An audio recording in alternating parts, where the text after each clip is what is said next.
sekali 1 jam dan 2 jam paling tinggi, dan kita rasa itu cukup. Padahal kalau kita lihat hidup kita, saya lihat pelayanan hamba Tuhan sekalipun, walau sudah kelihatan hebat, tapi kalau rohnya tidak diberi makan, tidak ada orang yang secara rutin memberi makan, maka bisa jadi kita adalah seorang pelayan yang dipakai Tuhan dalam tanda petik di level yang luar biasa di kacamata dunia, tapi kita tidak kebal terhadap apa yang namanya roh-rohan dari iblis. Sehingga pada satu waktu, kalau kita punya roh tidak kita jaga, maka kita bisa ada pada satu posisi bahwa kita sementara melakukan tugas pelayanan, tetapi hati tidak beres. Hati berpusat kepada diri sendiri, sehingga agenda-agenda dari kerajaan Allah tidak tercapai. Nah, untuk itu kita perlu memahami banyak hal, tapi untuk dua sesi ini kita memahami poin-poin pentingnya secara mendasar, esensial dan substansial. Esensi soal isi, substansi soal basic dasar yang harus kita pahami, ya. Jadi akan kemana kita sesudah kita lahir baru? Ada 2 bagian, yaitu lahir baru itu sendiri, dan kemudian sesudah lahir baru kita bergerak ke arah mana. Ini yang membuat banyak orang confused, artinya bingung, sehingga ditarik kepada agenda-agenda yang sebenarnya tidak untuk itu kita dilahirkan. Kita dilahirkan untuk satu tujuan. Katakan, kita dilahirkan untuk satu tujuan. Ya, kalau tidak ada tujuan, bahkan sebuah pohon pun dia bertumbuh untuk satu tujuan. Ya, kalau kita tidak memiliki tujuan yang jelas, apalagi tujuan kita tidak connect dengan maksud sang pencipta kita. Sebagaimana Geppetto menciptakan Pinocchio, masih ingat? Geppetto menciptakan Pinocchio, patung kayu yang bisa hidup. Ia tidak ingin Geppetto itu melihat Pinocchio itu melakukan apa yang berbeda dengan keinginan dari Geppetto. Nah, Pinocchio ini kan punya cerita kalau dia berdusta, hidupnya bertambah aja. Nah, karena bukan keinginan dari Geppetto untuk Pinocchio ini hidup dalam dusta. Itu sebabnya pada kesempatan ini kita tidak boleh menyerah pada keadaan apapun yang tidak mendukung kita. Roh antikris dalam dunia ini bekerja untuk supaya Kristus dalam kita tidak bertumbuh. Pertama, tidak kita sadari roh Kristus atau Kristus yang dalam kita tidak disadari, sehingga ketika kita tidak menyadarinya, maka kita tidak mengupgrade atau kita tidak maintenance atau merawat dia, menumbuhkan dia, dan pada akhirnya kita miss karena kita tidak menggunakan hidup kita untuk tujuan yang Tuhan maksud. Nah, begitu kita akan bersama-sama lihat dulu tentang kelahiran baru. Katakan kelahiran baru. Saya tulis kata dasarnya lahir baru. Coba pembacaan ini moderator akan membantu dengan layar di sini, juga akan memperlihatkan ayat-ayatnya. Yohanes pasal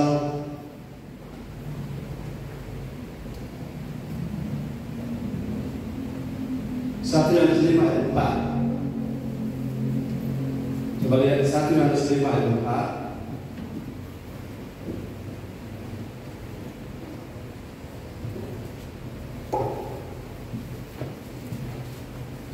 Yohanes 5 ayat 4, demikian firman Tuhan, sebab semua yang lahir dari Allah mengalahkan dunia, dan inilah kemenangan yang mengalahkan dunia, iman kita.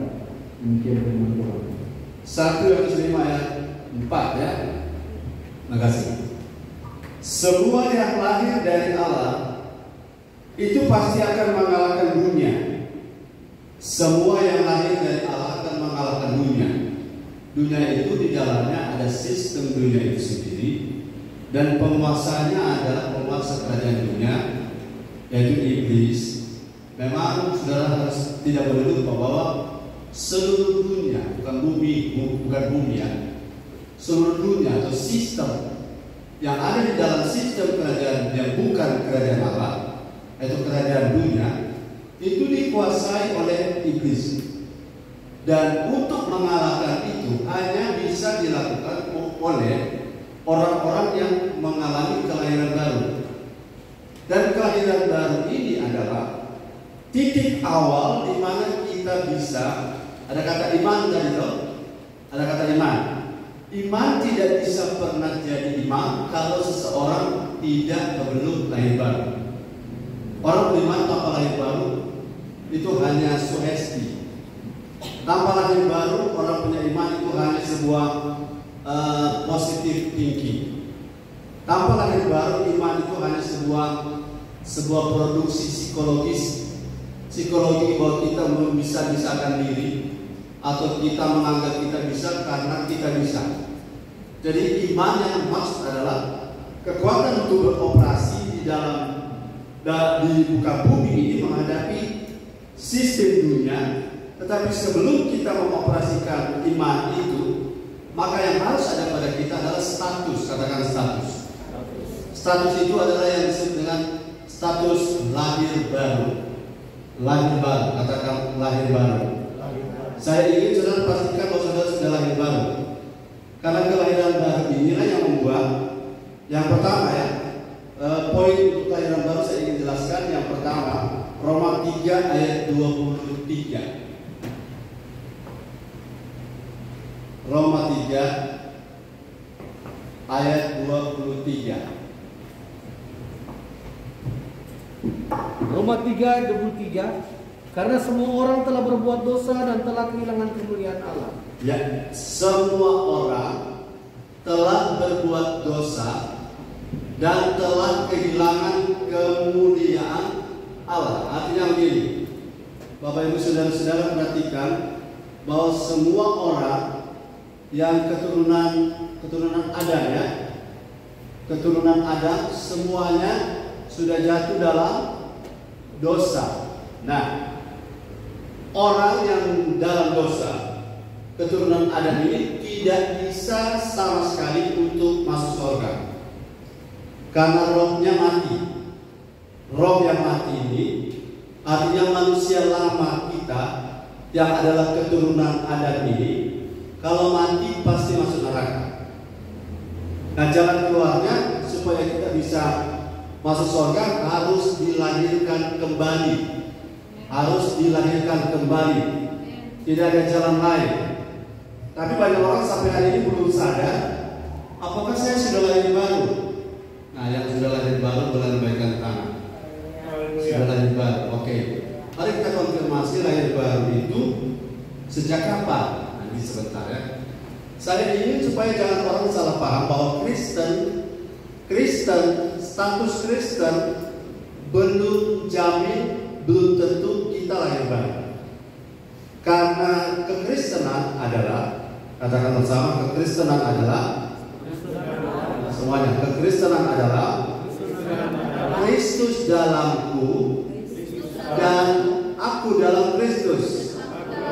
Nah, jadi kalau ditanya, kekristenan yang sejati itu bukan agama, bukan aktivitas religius, bukan status, bukan untuk diisi di kolom KTP bahwa kita Kristen. Karena Kristen, minta maaf, bahwa yang masuk surga bukan karena Kristen, tapi karena, itu maksudnya bukan karena agama ya, tetapi yang masuk surga adalah mereka yang lahir baru.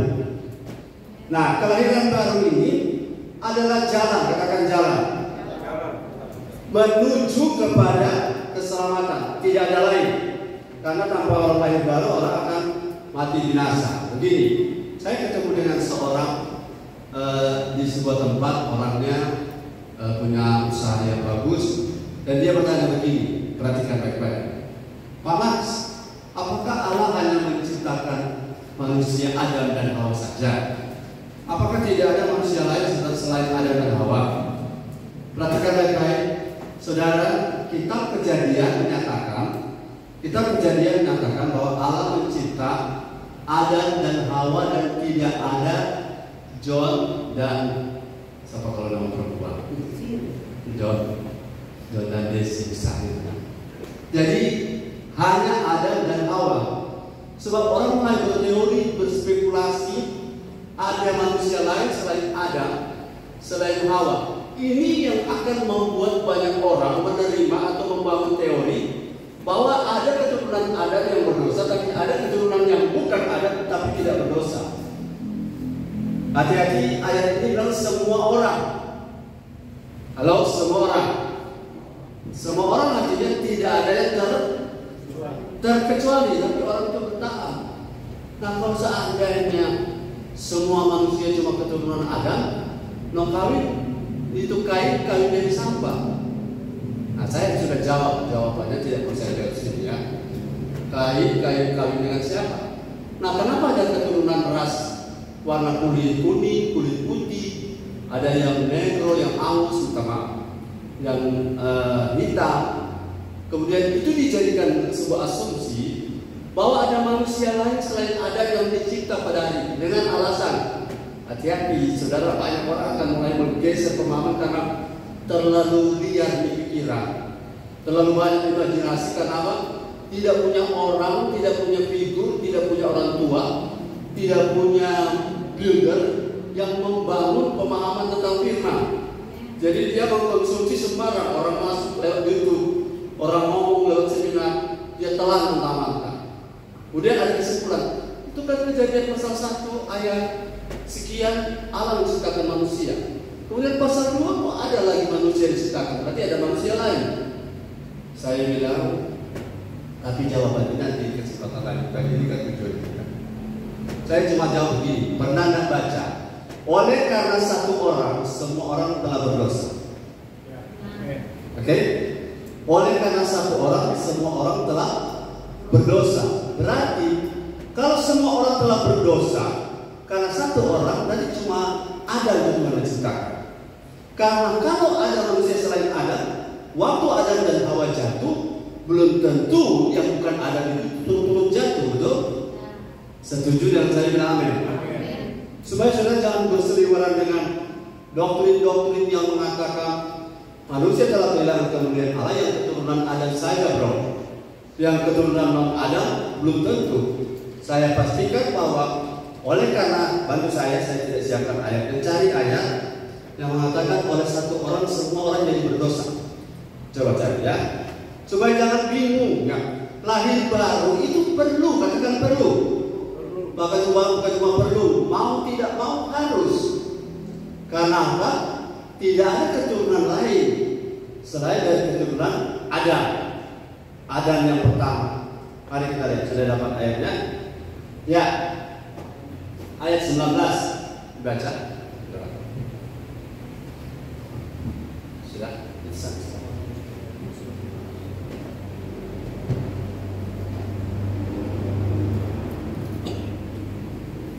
Roma 5 ayat 19. Jadi sama seperti oleh ketidaktaatan satu orang, semua orang telah menjadi orang berdosa. Demikian pula ketaatan satu orang, semua orang menjadi orang benar. Itu sebabnya ada ayat mengatakan ada Adam pertama dan ada Adam yang terakhir. Bukan Adam kedua, sebab Adam kedua berarti Adam ketiga ada. Adam pertama adalah Adam dan Hawa itu. Dan Adam yang terakhir adalah Yesus Kristus. Adam yang pertama membawa hidup nafas, tetapi Adam yang kedua membawa kehidupan yang sebenarnya yang berasal dari Allah. Semua keturunan Adam pertama telah kehilangan kemuliaan Allah. Halo, cari lagi karena saya tidak siapkan ayat itu di Korintus bahwa Adam pertama ada Adam yang terakhir. Oleh karena semua manusia keturunan Adam, berarti bahwa tidak ada seorang pun yang tidak terhisap dalam dosa Adam. Betul? Jadi semua yang keturunan Adam terhisap dalam apa yang orang bilang dosa warisan. Dosa warisan atau bahasa yang saya sering bagikan adalah sin nature. Jadi kalau orang terhisap dalam keturunan Adam yang pertama, maka semua tanpa tergabung, tanpa terkoneksi dengan Adam yang terakhir, maka orang-orang yang di luar Yesus akan pasti masuk bukan surga. Jelas nih, clear di sini bahwa lahir baru bukan pilihan kalau mau ke surga. Lahir baru bukan pilihan, tapi keharusan, maksudnya untuk masuk surga. Boleh tidak saya lahir baru tanpa lahir baru saya masuk surga? Tidak ada pilihan lain selain lahir baru.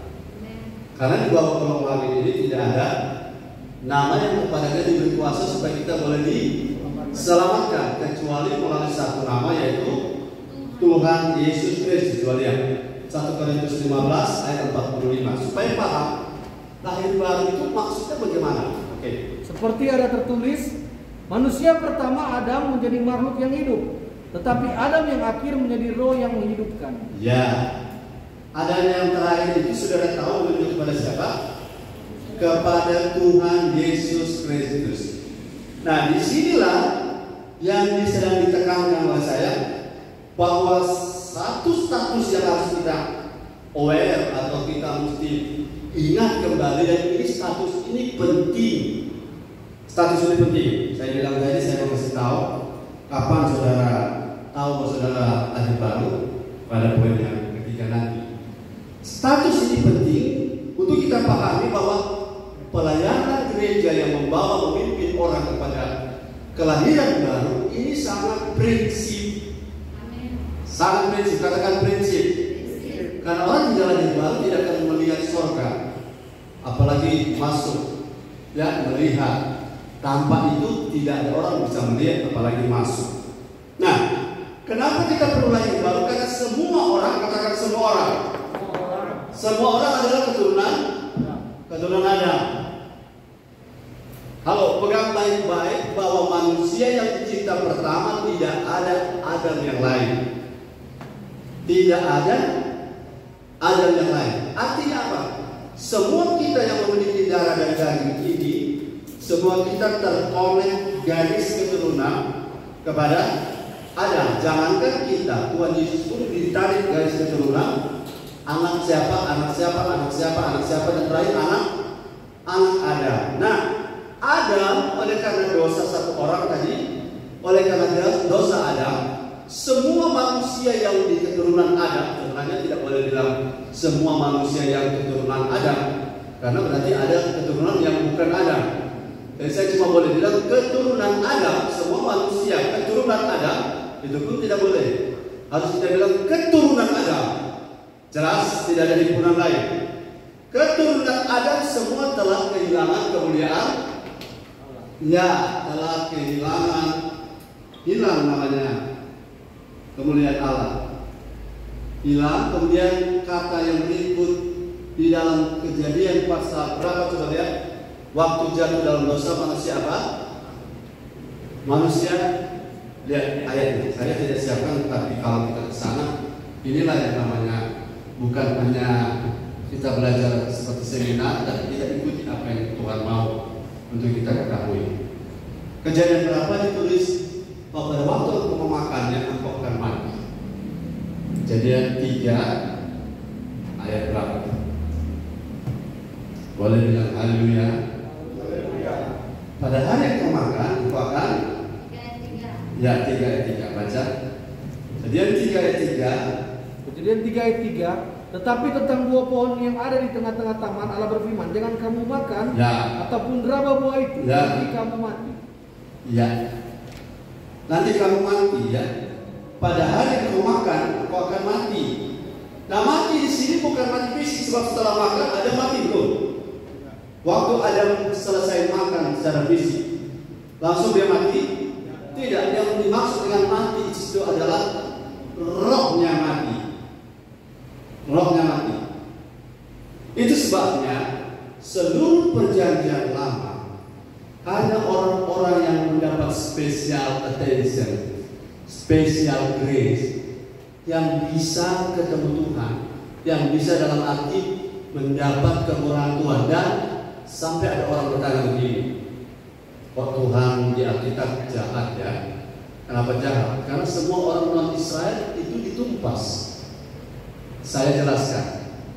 Justru karena dosa Adam, tidak ada seorang pun yang layak dikasihi. Oke, sampai sini ini agak, karena kita ini homogen semua peserta. Saudara, saya ajak untuk kalau saudara nanti berdiskusi atau orang tanya, kita tahu dasarnya. Kenapa saya harus lahirkan? Nah, ketika seseorang jatuh dalam dosa oleh karena berada di garis keturunan Adam, maka tidak ada dari seorang pun keturunan Adam sebentar kecuali lahir baru. Kecuali lahir baru. Tidak ada seorang pun dari keturunan Adam yang bisa menyelamatkan diri dengan hikmat sendiri, kekuatan sendiri, bahkan dengan korban-korban yang mereka lakukan, kecuali, katakan kecuali Allah yang berinisiatif melakukan sesuatu kepada mereka. Nah, ini penting sekali. Siapa mereka? Tuhan pilih Nuh, ya. Tuhan pilih Abraham. Tuhan pilih siapa? Abraham, kemudian Ishak. Kemudian Tuhan pilih Yakub. Jadi ketika Tuhan memilih Israel, itu adalah perlakuan khusus. Dan inilah jawaban mengapa di luar Israel itu ditumpas. Karena bahasanya begini, kalau Allah menghapus manusia keturunan Adam semuanya, menghapus semuanya, membinasakan semuanya, kemudian dia mengganti dengan spesies manusia yang baru. Allah menghapus, dia membinasakan semua keturunan Adam, dia mengganti dengan spesies yang baru. Saya tanya, siapa yang berhak untuk menuntut Allah komplain dan keberatan kepada keputusan Allah? Ada? Tidak ada. Dan itulah betapa hebatnya Allah kita.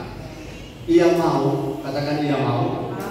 Ia mau memberi the second chance, memberi kesempatan kedua, dan dia mau merestorasi. Saudara, kalau saudara sudah punya barang rusak, kalau saudara mau mencipta yang baru, saudara pilih mana? Barang sudah rusak, saudara reparasi, atau barang sudah rusak berganti baru? Mana lebih saudara? Karena saudara maha kuasa, saudara lebih suka ganti baru. Kalau Tuhan ganti baru, selesai semua orang. Betul? Jadi kalau kita masih ada harapan untuk direstorasi hari ini, masih ada di hadirat Tuhan, masih ada pelayanan ini karena Tuhan berkemurahan. Kalau Tuhan bersihkan semua, setiap kali Tuhan bersihkan satu generasi, Tuhan sisakan. Betul? Zaman dulu Tuhan sisakan. Ada 8. Waktu Tuhan binasakan Sodom dan Gomora, Tuhan sisakan. Kalau Tuhan sama bersih, selesai semua. Jadi ketika manusia kehilangan, seluruh manusia kehilangan kemuliaan Allah, disitulah perlunya namanya roh yang mati. Ini perlu, itu kan roh mati dong. Perlu apa? Perlu lahir kembali.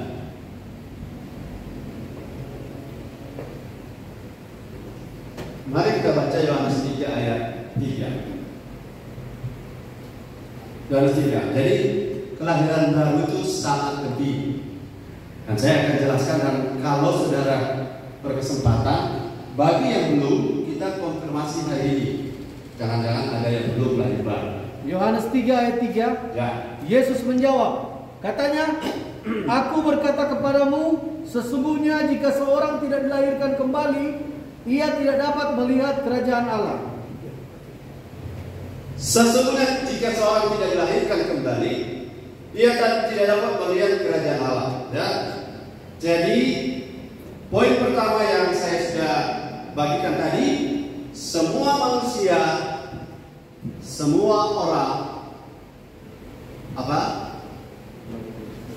telah kehilangan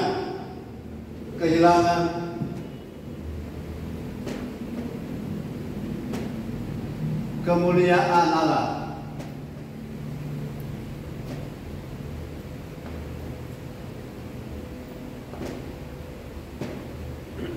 Dan ini tidak bisa kita hindari. Dari sini kalau kita masih bisa dapat kesempatan keselamatan, kita harus bersyukur. Walaupun dompet kosong, harta benda kurang, segala sesuatu ini, tapi kita punya pengharapan kalau kita sudah pasti selamat.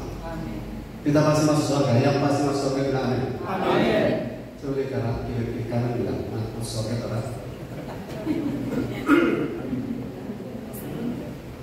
Jadi kalau orang lahir baru dia pasti masuk surga, betul. Cuma persoalannya sebentar tanah bicara. Setelah lahir baru kalau masih hidup itu persoalan. Betul? Orang lahir baru pasti masuk surga. Tapi setelah dia lahir baru kemana dia bergerak itu yang persoalan. Setuju dengan saya katakan amin? Karena masih ingat saudara, jangan lupa ada Yakub, ada Esau. Dan ada Yakub, ada Esau. Ada anak-anak yang sulung, anak terhilang. Ada 5 darah Ligabo dan Ligabi. Tahu Ligabo? 5 gadis bodoh dan Ligabi 5 gadis bijak. Ya, ada yang Tuhan bilang aku tidak kenal kamu. Karena apa? Setelah lahir baru perjalanan ke depan itu penting. Katakan amin. Setelah lahir baru perjalanan ke depan, ngapain kita selamat sebelum kita almarhum itu penting. Oke, yang kedua kita lihat untuk diselamatkan. Katakan untuk diselamatkan. Untuk diselamatkan, sama-sama ucapkan. Kita harus lahir baru. Ya, baca kembali ayat ini sama-sama. Yohanes 3 ayat 3. Yesus menjawab, katanya, aku berkata kepadamu, sesungguhnya jika seorang tidak dilahirkan kembali, ia tidak dapat melihat kerajaan Allah. Ya, haleluya. Jika seseorang tidak dilahirkan baru, ia tidak dapat melihat. Jangankan masuk, melihat saja tidak. Jadi ketika kita dilahirkan baru, nanti sebentar ada poin. Waktu kita lahir baru, ini dasar ya, masih dasar. Waktu kita lahir baru, sebentar saya akan ajak saudara bertanya, apanya yang lahir baru itu dari bagian hidup kita? Apanya yang lahir baru supaya setelah kita sadar, oh, yang lahir baru pada sisi roh, jiwa dan tubuh saya adalah ini. Baru kita mulai terarah fokusnya kemana. Jadi poin yang kedua yang saya ingin tekan, dan ini harus menjadi doktrin yang tidak boleh ditawar oleh apapun. Sebab, katakan sebab. Berbagi sembako itu baik, tapi berbagi sembako tidak membawa ke surga. Amin. Pelayanan menyembuhkan orang sakit itu baik, tapi pelayanan kesembuhan ilahi tidak membawa orang ke surga. Kita bisa berbuat dan membuat digenapi, tapi nubuatan yang tergenapi tidak membawa orang yang dipakai Tuhan itu ke surga. Setuju? Orang bahkan bisa usir setan. Saudara-saudara, setan lihat kita dia lari. Rata-rata kita lihat setan, kita yang lari. Betul? Saudara tidak percaya di teori ini? Kita lihat setan, kita yang lari.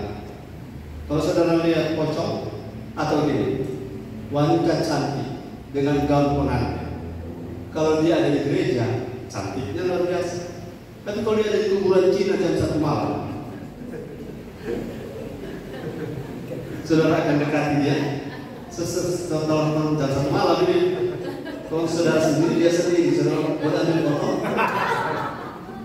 paling yang langsung keluar ke pantai kosa Kenapa? Yang begitu-begitu kita perlu ingat.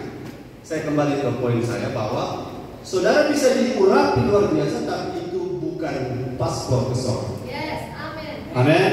Ya. Jadi bisa berbuat, bisa, tapi ke surga bukan itu paspornya. Amin. Mau tahu ayatnya? Ya, Jessica bilang mau. Hati-hati aksennya. Mau? Mau. Jangan salah aksen. Mau tahu ayatnya? Mau? Susah. Ada setuju ayat 21, 22, 23. Hati-hati, kelahiran baru tidak boleh diganti dengan mujizat. Kelahiran baru tidak bisa diganti dengan urapan. Kelahiran baru tidak bisa diganti dengan usir-usir setan. Ya, rohani ada yang karunia usir setan.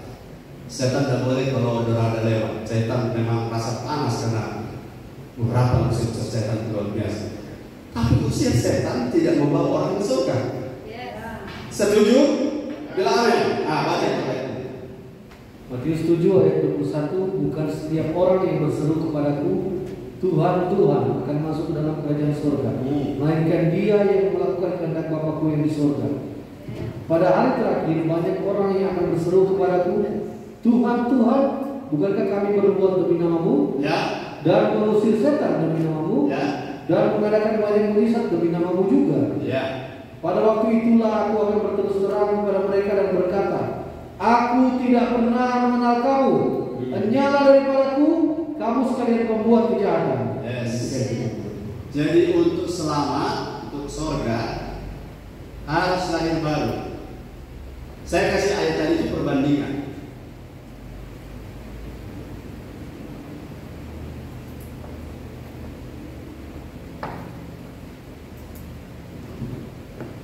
Saya ingin supaya kita paham, jangan kita terpesona. Katakan terpesona.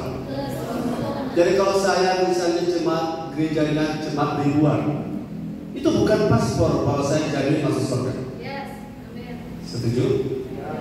Jadi juga saudara jangan terpesona kalau mengadakan mujizat itu sebagai sebuah tanda bahwa ini pasti orang surga, apalagi naik turun surga.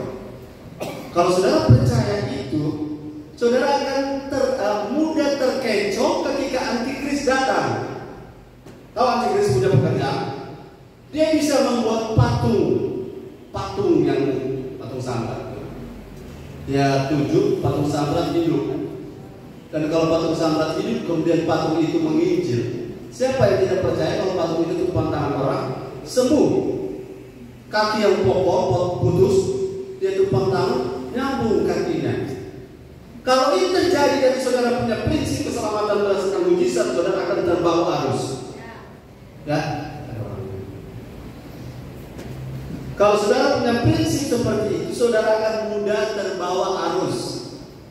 Atau orang yang suka berdiakonia, hati-hati. Halo, katakan hati-hati.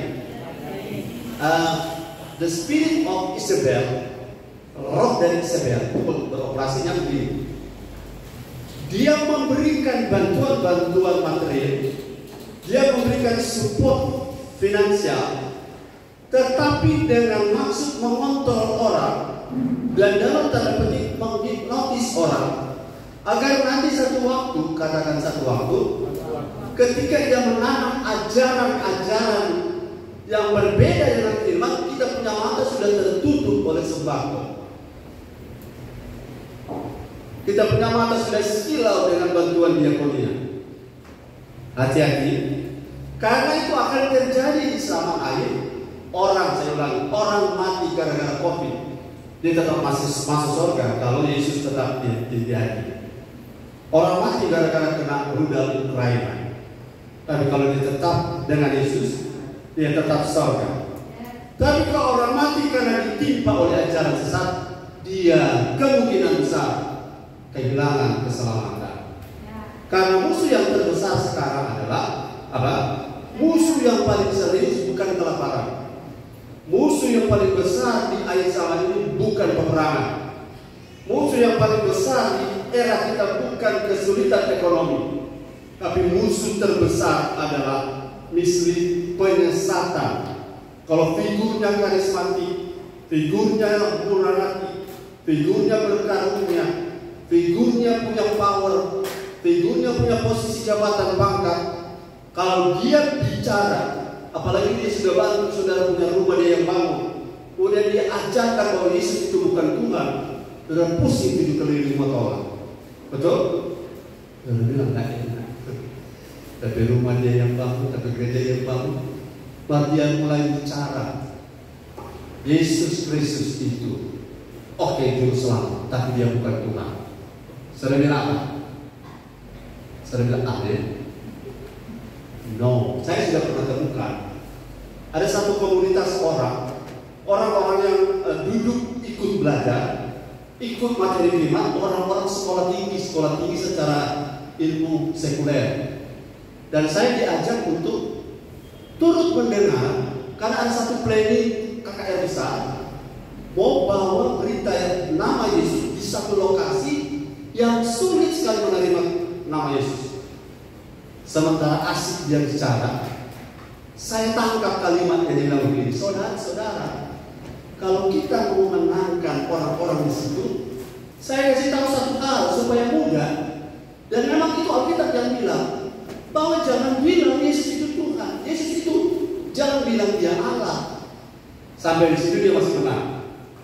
Jangan bilang Yesus itu Tuhan, jangan bilang Yesus itu Allah, bilang Yesus itu penolong, penyembuh. Sampai di situ dia benar. Tapi waktu dia maju satu langkah, dia bilang begini, orang tidak sadar ini memang masuk di mulut buaya. Kalau belum lapor buaya dan kesini. Dia bilang kalimat yang sesudah itu dia bilang begini, saudara-saudara, mari saya tunjukkan apa yang dia tunjukkan. Bukti apa?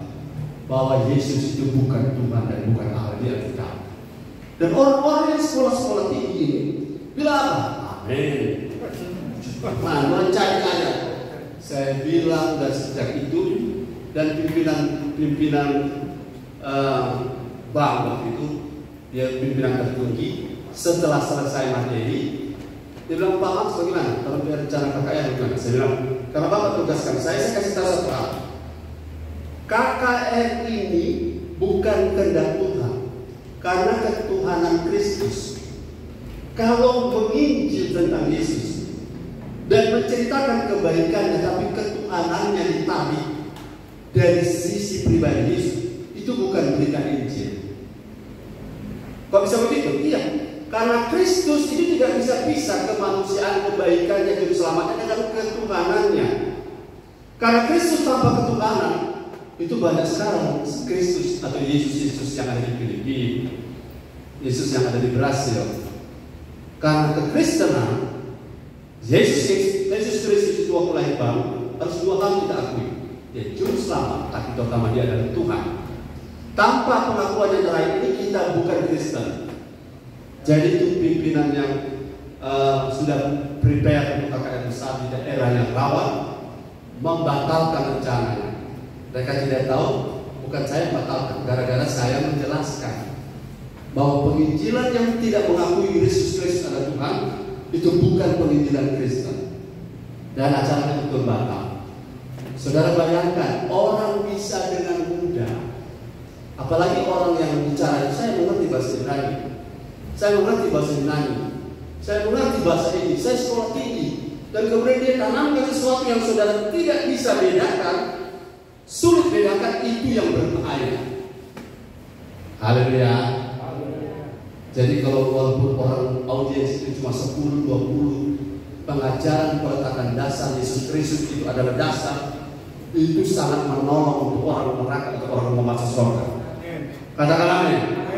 Daripada kita tunggu ribuan orang bicara-bicara cuma hibur-hibur mereka dengan berkat Yesus, tapi tidak dikasih tahu sisi Yesus. Saudara, kalau Yesus juru selamat, kita cuma butuh apa untuk Yesus yang juru selamat? Kita cuma butuh beriman supaya kita sembuh. Betul?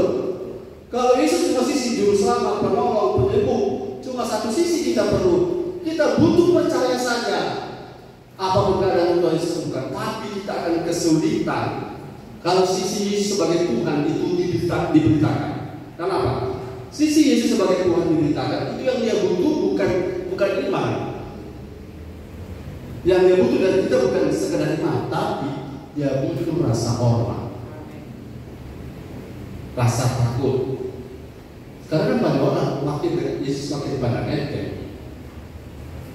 Tujuh, yang suami istri waktu pacaran kan bawa bunyi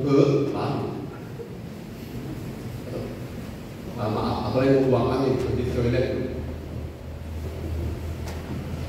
Tapi setelah lama menikah, tanya pada yang sudah menikah, maaf, berapa pulau satu lutut. Katanya.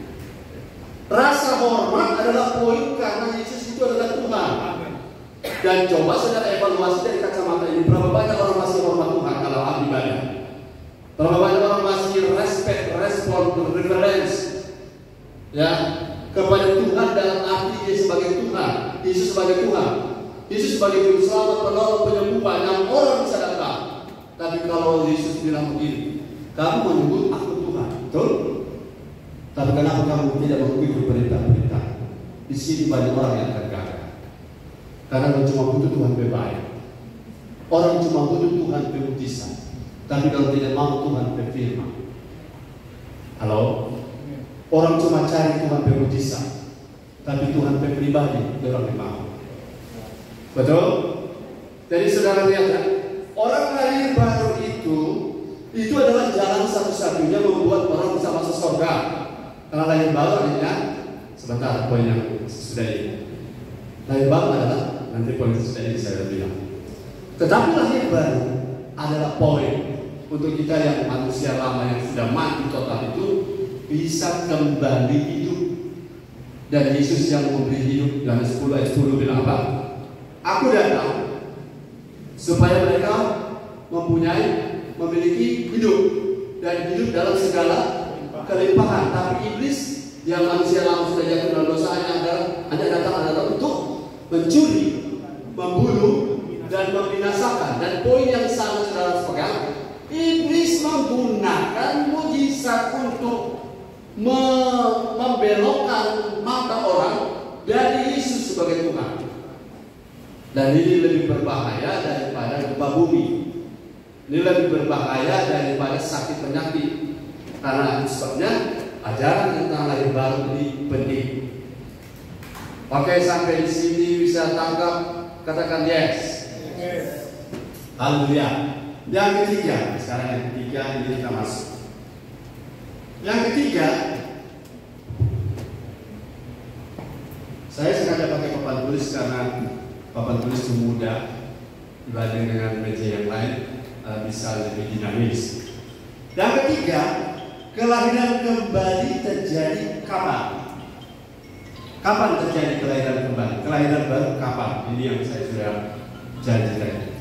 Yaitu ketika, ingat baik, kelahiran baru terjadi ketika saya percaya dan menerima Yesus Kristus, lebih lengkap Tuhan Yesus Kristus sebagai Juru Selamat dan sebagai Tuhan secara pribadi. Lahir baru, katakan lahir baru, terjadi saat saya menerima, saya percaya, saya menerima Tuhan Yesus Kristus sebagai Tuhan dan Juru Selamat saya secara pribadi. Di luar itu, di luar formula ini tidak ada yang namanya kelahiran baru. Karena menerima Yesus sebagai Tuhan dan Juru Selamat itu yang membuat kita memiliki hak menjadi anak Allah. Setuju dengan saya, katakan amin. Ayatnya di mana? Yohanes 1 ayat 12. Coba lihat Yohanes 1 ayat 12.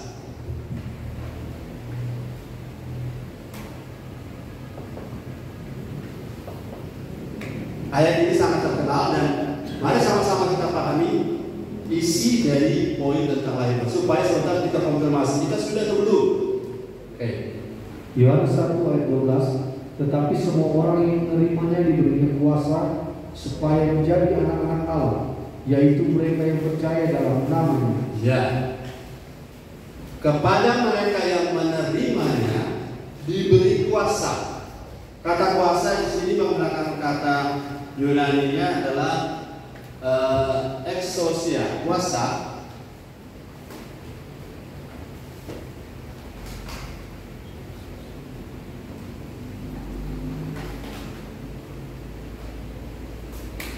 Exousia itu adalah kuasa dalam bentuk hak atau hak waris, bukan kuasa untuk menentukan tembok, bukan. Ini namanya exousia atau hak sebagai sebuah status. Jadi pada saat saudara lahir baru, itu terjadi pada saat saudara menerima Yesus sebagai Tuhan dan Juru Selamat secara pribadi. Dan saat itu, katakan saat itu, saudara diberikan hak. Diberikan hak apa? Menjadi anak-anak Allah. Coba operator LCD bantu supaya kita bisa melihat. Menjadi apa? Ayat itu bilang menjadi anak-anak Allah. Nah, kenapa saya bilang ini ayat ini tentang lahir baru? Karena kata anak di sini, anak dalam ayat 12 tadi itu menggunakan kata teknon. Nah, teknon ini menunjuk kepada anak yang statusnya bayi. Bayi berarti waktu percaya kita jadi anak. Nah, anak yang teknon ini adalah anak yang baru lahir atau bayi, atau katakanlah paling tidak balita. Tapi dikaitkan dengan saya menerima Yesus sebagai Tuhan dan Juru Selamat, saya secara pribadi, maka sejak itu saya lahir. Saudara kalau lahir jadi apa? Status saudara waktu saudara lahir jadi anak. Oke? Waktu saudara lahir, saudara punya status anak. Kapan saudara lahir? Kapan saudara jadi status anak? Waktu menerima Tuhan Yesus Kristus sebagai Tuhan dan Juru Selamat. Tadi menerima dan kata percaya satu paket. Menerima percaya bahwa Yesus Kristus adalah Tuhan dan Juru Selamat saya secara pribadi. Maka sejak itu saya lahir baru. Karena sejak itu saya punya status.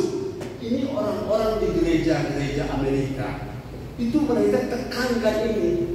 Karena tanpa dasar ini, saudara bangun emas di atasnya, coba bangun apa di atasnya, kalau dasarnya salah akan roboh semuanya.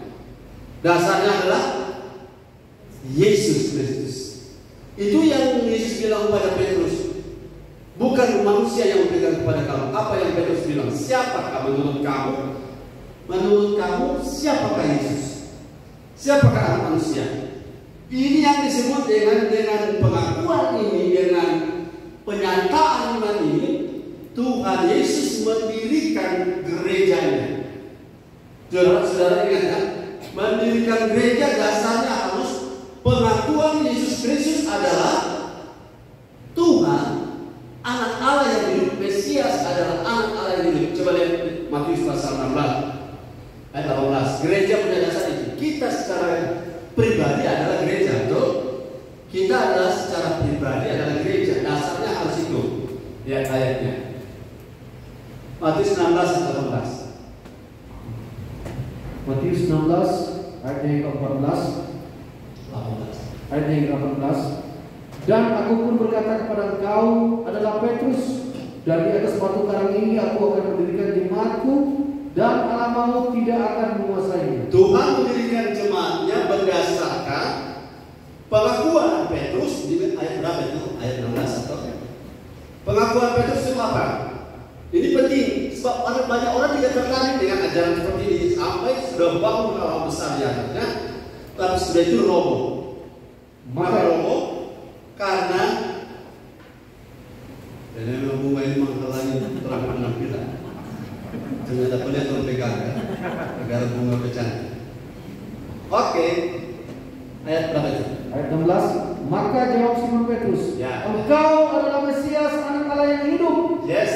Kata Yesus kepadanya, berbahagialah engkau Simon bin Yunus, sebab bukan manusia yang menyatakan itu kepadamu, melainkan Bapakku yang di surga. Coba ayat 16. Perhatikan poin Tuhan dan Juru Selamat ada di ayat ini. Engkau adalah Mesias. Mesias itu adalah the anointed one, Kristus, Christ. Itu yang disebut dengan Juru Selamat. Mesias adalah orang yang datang sebagai utusan Tuhan untuk menyelamatkan. Maka engkau adalah Mesias, itu sisi Tuhan Yesus sebagai Juru Selamat. Dan anak Allah yang hidup itu menuju sisi bahwa dia adalah Tuhan. Haleluya. Dan atas dasar ini gereja akan dibangun. Dan atas dasar ini kita lahir baru. Dari mana kita lahir baru? Yohanes 1:12. Mau buktinya? Roma 10 ayat Saya ingin di poin ini sudah kita aplikasi dulu. Aplikasi artinya saya harus pastikan saya sudah pernah tidak membuat pengakuan seperti ini. Sebab jika tidak, ini bisa bermasalah. Nomor 10 ya. Ayat berapa itu? 9. Ya. 9-10. Roma 10 ayat 9 dan 10. Sebab jika kamu mengaku aku dengan mulutmu bahwa Yesus adalah Tuhan dan percaya dalam hatimu bahwa Allah telah membangkitkan Dia dari antara orang mati, maka kamu akan diselamatkan. Karena dengan hati orang percaya dan dengan mulut orang mengaku dan diselamatkan. Ya, dengan hati orang percaya dan dibenarkan, dan dengan mulut orang mengaku dan diselamatkan. Jadi hati percaya, mulut mengaku. Aku percaya tapi tidak pernah bicara. Harus apa yang ada dalam hati diungkapkan lewat pengakuan, ucapan bibir. Dengan hati orang percaya dan dibenarkan, dan dengan mulut orang mengaku diselamatkan. Ayat 9 tadi sama, 2 poin tentang Yesus sebagai Tuhan dan Juru Selamat. Ayat 9 kembali. Jika kamu mengaku dengan mulutmu Yesus adalah Tuhan, ini sisi Tuhan, dan percaya dalam hatimu bahwa Allah telah membangkitkan Dia dari antara orang mati, maka kamu akan diselamatkan. Haleluya, ini sederhana sekali. Perhatikan, Yesus adalah Tuhan, jelas toh? Kemudian yang telah membangkitkan Dia dari antara orang mati, maksudnya kenapa dibangkitkan? Karena pekerjaan kematian dan kebangkitan adalah paket dari karya penyelamatan sebagai seorang juru selamat. Jadi mengaku dengan mulut, percaya dengan hati bahwa Dia adalah Tuhan satu dan Dia adalah juru selamat. Itulah titik saudara dan saya kalau gereja mulai bangun pertama kali, dan kalau kita lahir baru pertama kali. Jadi saya formulasi sederhana. Seseorang telah dihitung sebagai telah lahir baru pada saat dia secara sadar, bukan secara liturgi, bukan secara latar, bukan secara mesin, mekanikal, tetapi secara sadar atas keputusan, katakan keputusan pribadi. Lagi atas keputusan pribadi. Saya meminta mengulangi supaya memudahkan saudara ingat. Atas keputusan pribadi, percaya, menerima, mengaku. Sudah lebih lengkap ya.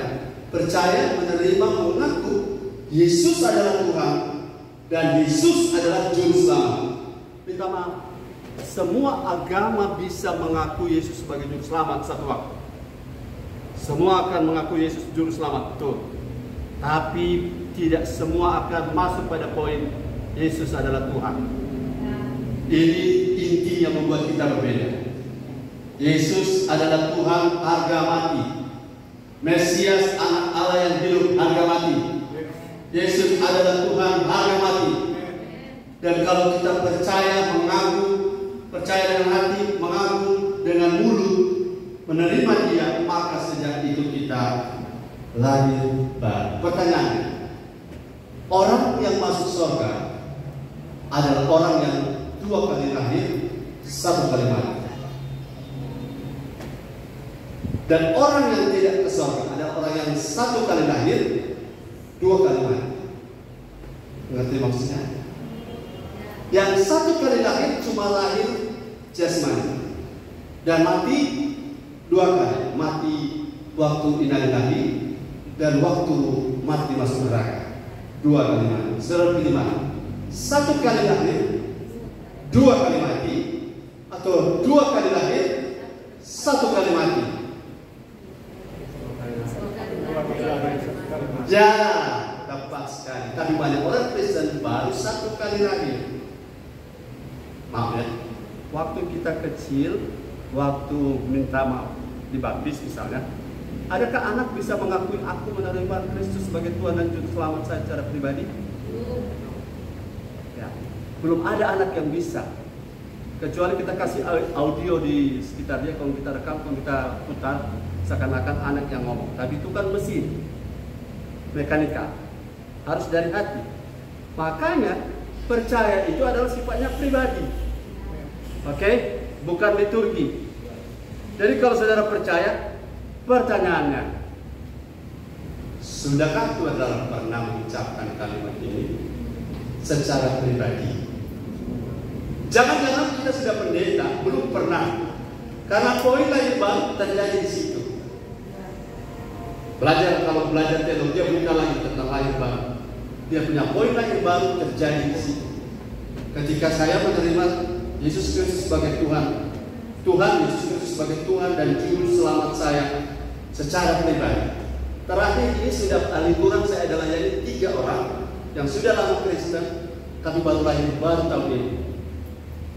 Itu luar biasa. Itu pelayanan itu lebih hebat dari menyembuhkan orang sakit. Pelayanan itu lebih dahsyat daripada membangkitkan orang mati tapi setelah mati masuk neraka lagi. Setuju dengan saya? Betul. Sembuhkan atau bangkitkan orang mati, tapi orang yang bangkit tidak dibuat lahir baru. Nah, lahir baru itu kan lahir kedua. Lahir pertama, lahir kedua mati. Itu surga. Tapi kalau lahir 1 kali, 2 kali akan mati. Terpilih mati. Lahir 2 kali, 1 kali mati. Tapi kalau belum pernah lakukan itu, hari ini lawan. Habis sesi sebentar break, orang sesi. Jangan-jangan seperti itu, aku belum pernah. Kita sewaktu mimpi tidak masuk karena kesadaran keputusan pribadi. Nah, boleh masuk dalam mimpi. Kita pernah berpikir begitu. Sudah pernah berpikir, bukan berpikir yang Tuhan mau. Nah, mengaku dengan mulut, percaya dengan hati. Itu harus dilakukan secara sadar dan bukan atas instruksi orang lain. Dan bukan atas sesuatu yang sifatnya karena kita mau menikah, karena kita mau ada syarat tertentu di gereja, kita mesti ucapkan itu. Karena itu tidak membawa kita ke surga. Kalau saudara mau menginjil, ini formulasi sederhana. Dia mungkin belum pindah jadi agama Kristen, tapi kalau sampai dia ucapkan kalimat ini, dia sudah Kristen. Kalau dia mati waktu itu, dia pasti surga. Ini penginjilan sederhana. Dia belum masuk gereja. Kan saya bilang tadi, orang tidak ke surga gara-gara melakukan diakonia, betul? Orang ke surga karena dia punya status sebagai anak Allah. Waktu kapan? Waktu lahir baru. Ayo bilang kita, terlalu lahir baru dan apakah? Masih ingat tanggalnya? Ingat tanggalnya, lupa harinya. Ingat tanggalnya atau ingat harinya, lupa tanggalnya. Saya tanggal lahir baru, tanggal lahir jasmani saya ingat, ya. Saudara sebaiknya juga ingat tanggal lahir, hari ulang tahun, happy birthday, kelahiran baru dan dirayakan 10 tahun lalu. Karena itu penting, tapi bukan soal perayaan, tapi sudah tidak pernah. I have born. Kalau saya belum pernah lahir, karena lahir itu kan sekali terjadi dan berdampak sampai hari ini. Saya pukul orang, waktu itu saya pukul orang, sekarang tidak pukul orang. Itu terjadi dan tidak berulang, tidak berdampak sampai hari ini. Lahir baru terjadi waktu itu dan tidak perlu diulang-ulang. Karena kalau lahir perlu ulang-ulang. Makanya Nikodemus pusing dong. Masa kita semua begini mau lahir ulang? Masuk dalam kandungan ibuku. Bukan itu, bukan lahir fisik. Lahir dalam roh, karena apa yang dilahirkan dari daging adalah ini bukan kedagingan, lahir dari soma itu kan tubuh. Apa yang lahir dari tubuh adalah tubuh, tapi apa yang lahir dari roh adalah roh. Kita adalah makhluk roh. Halo, yang mau masuk surga tuh sampai tubuh atau sampai jiwa? Tuh sampai roh, nanti dapat tubuh baru, betul? Tubuh itu ada 2, tubuh the glorification body, yaitu tubuh yang dimuliakan ketika kita diubahkan sekejap, atau tubuh dari resurrection body, kita mati kemudian kita bangkit, itu tubuh the resurrection body, tubuh kebangkitan. Tapi kalau kita hidup Tuhan datang, itu the glorification body, tubuh yang dimuliakan. Tapi dua-dua sama, cuma beda jalannya. Satu lewat Markos, satu lewat lewat mana ya? Pokoknya tujuannya sama. Tapi itu tidak bisa terjadi tanpa lahir baru. Mau Injil, pakai Facebook, layaknya orang pakai inbox, layaknya di situ. Follow up-nya itu persoalan lain. Haleluya. Sampai sini saya pengen tanya, adakah di antara saudara yang belum pernah secara pribadi melakukan ini? Kalau ada, bilang amin. Berarti sudah tidak ada. Tapi yang saya mau tanya, jangan-jangan yang saudara rasa ini onde-onde ini atau apa beda onde-onde dengan koyabu? Ayo, bahannya sama kan? Onde-onde dengan koyabu, tahu koyabu? Atau onde-onde dengan kue Betawi? Kelapanya di luar, kelapanya di dalam. Oke, mantap. Onde-onde itu kelapanya di luar, gulanya di dalam. Kalau Betawi, kelapanya di dalam, gulanya di luar. Nah, yang keselamatan ini tidak boleh salah. Dia tidak boleh. Ini kan onde-onde, tapi kalau dia koyak ini, ya kan? Tidak boleh karena sesuatu yang prinsip tidak boleh salah. Oke? Tidak boleh presis, tidak boleh kunci 10 sudah buka dan kunci 8. Bisa tak buka? Kunci 10 sudah buka dan kunci 12. Sampai saudara mati tidak terbuka karena tidak pas. Mau masuk surga, lahir baru.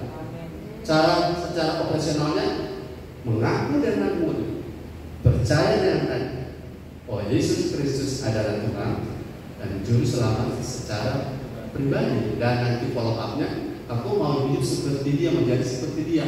Cuma waktu di gereja ini kita mau jadi seperti Kristus. Saya sudah lahir baru kemana? Itu nanti sesi 2. Ada seorang peneliti sesi 2. Oke, kita fix.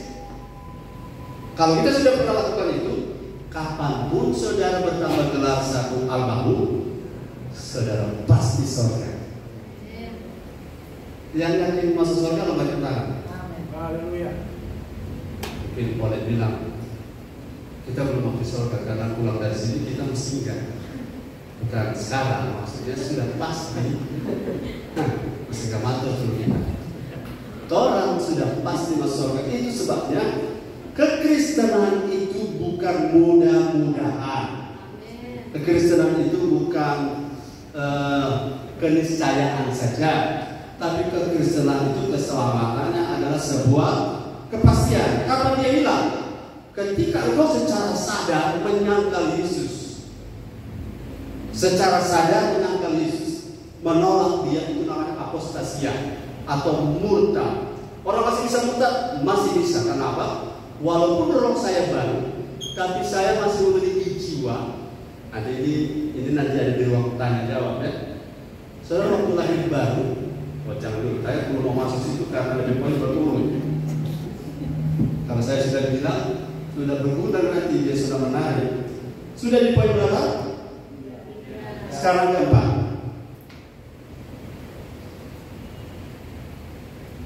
Oh, so pasti poin keempat.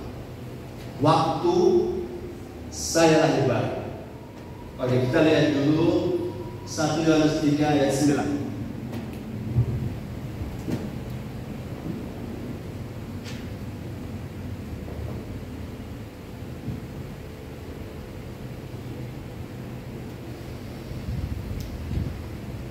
Satu Yohanes 3 ayat 9. Setiap orang yang lahir dari Allah tidak berbuat dosa lagi, sebab benih ilahi tetap ada di dalam dia, dan ia tidak dapat berbuat dosa karena ia lahir dari Allah. Oke, ada banyak orang yang baca ayat ini salah menggunakan ayat ini.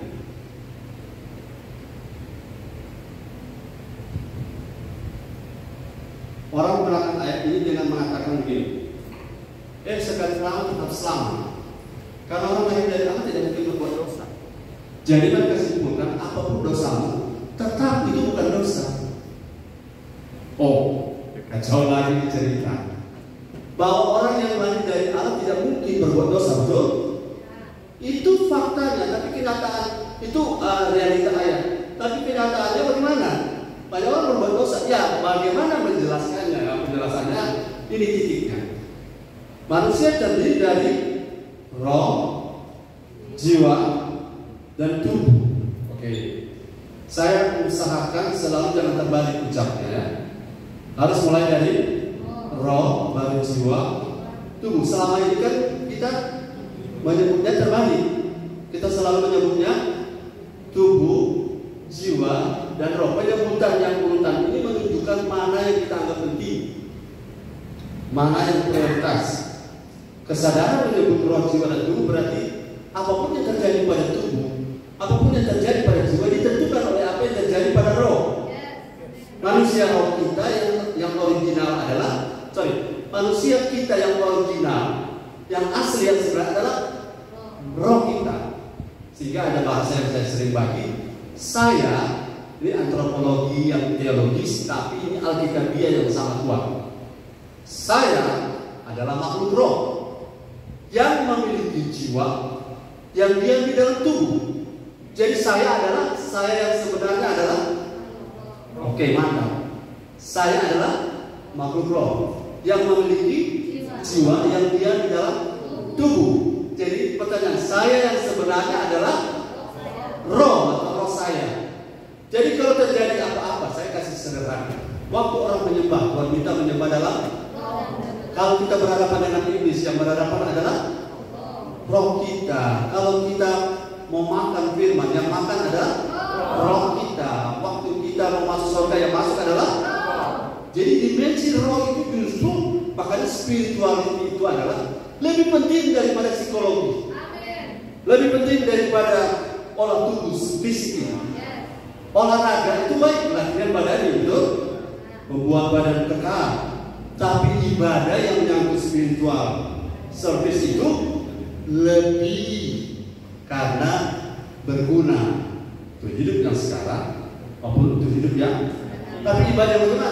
Ibadah yang fokus kepada manusia roh.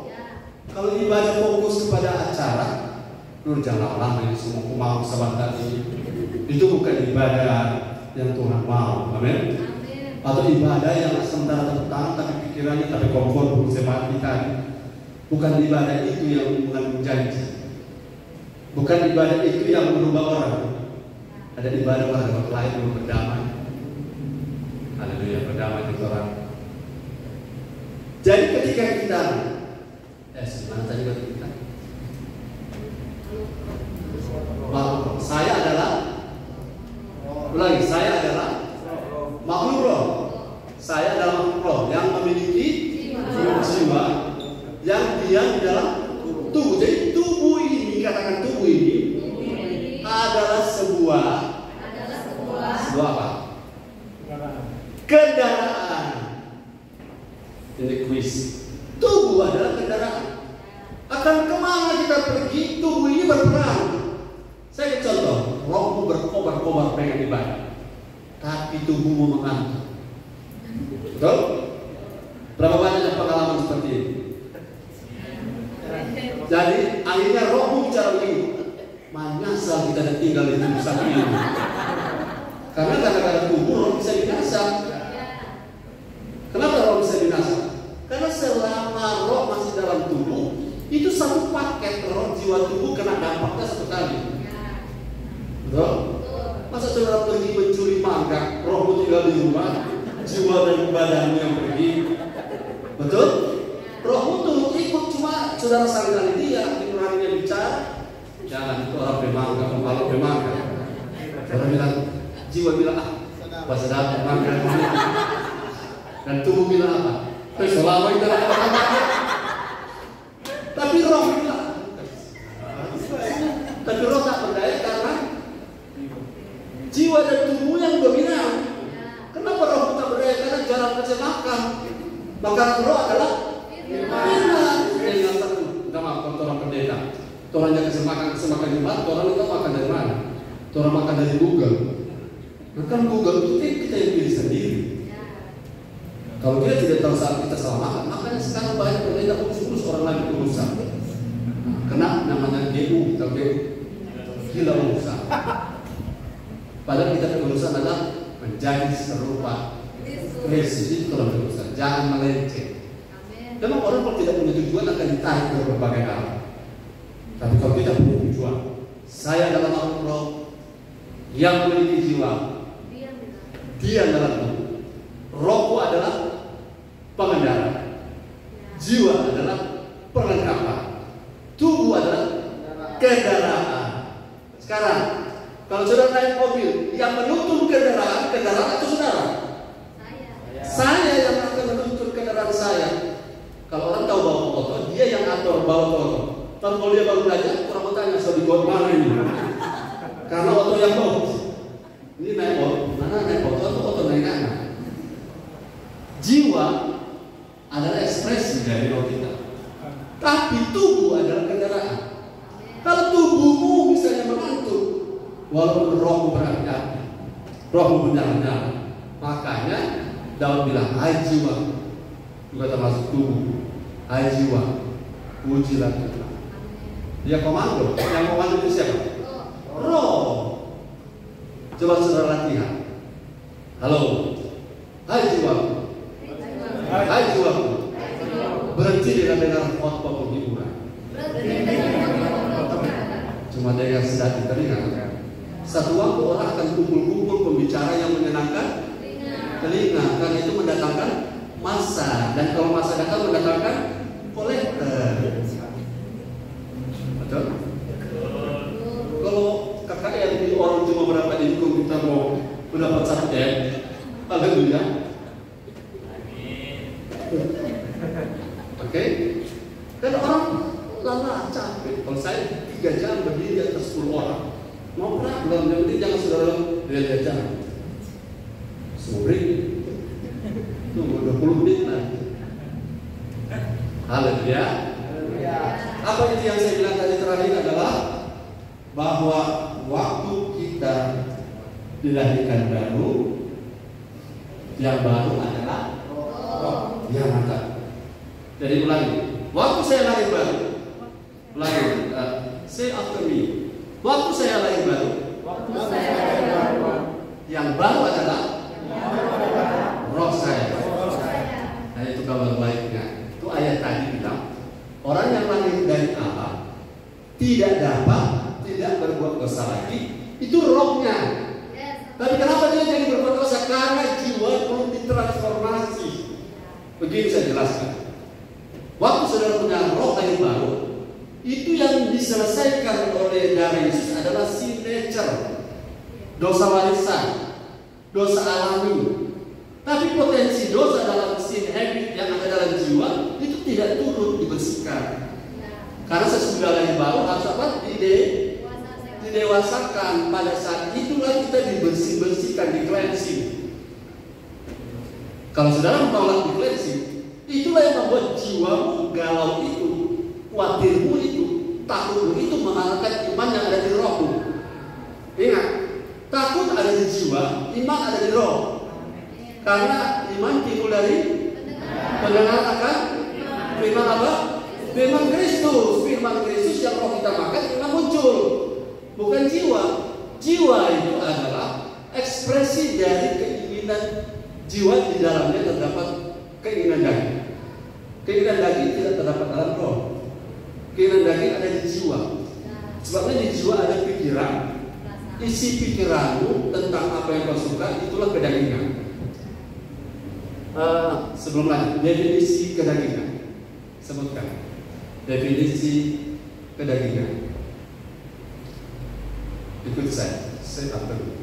Definisi kedagingan. Definisi kedagingan adalah pikiran yang belum ditransformasi.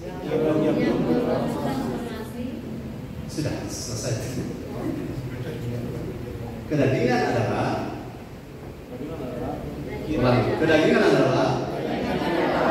pikiran yang belum ditransformasi. Ya, kalau kedagingan ditransformasi, pikiran ditransformasi, saudara tidak perlu lawan-lawan kedagingan. Kalau pikiran kau tidak mau ditransformasi, dari mana orang mencuri pikirannya? Maaf ya, orang yang pikiran yang now atau orang yang ambisius, orang yang secara psikologis, nggak usah yang autis, kemampuan berbuat jahatnya lebih tinggi atau lebih rendah dari orang pintar? Lebih rendah. Jadi semakin blank otakmu, semakin potensi berbuat jahat itu kecil. Makanya orang-orang kalau dia waktu di pengadilan dia tidak dikenai hukuman, karena kesadaran memutuskan sesuatu itu hanya sesuatu kebetulan, karena tidak ada niat. Tapi orang-orang yang malu-malu buat orang, pikiran ini belum apa niat, tapi niat itu ketika dibuktikan ada niat, ada rencana, kejahatannya, nilai kriminalnya lebih tinggi, dihukum lebih berat, lebih lama, lebih mesti tono di penjara bagian dalam ya. Karena di pikiran. Oke, saudara tidak berbuat dosa secara fisik, tapi paling banyak orang berbuat dosa secara pikiran. Apakah berbuat dosa secara fisik masuk neraka dan pikiran tidak?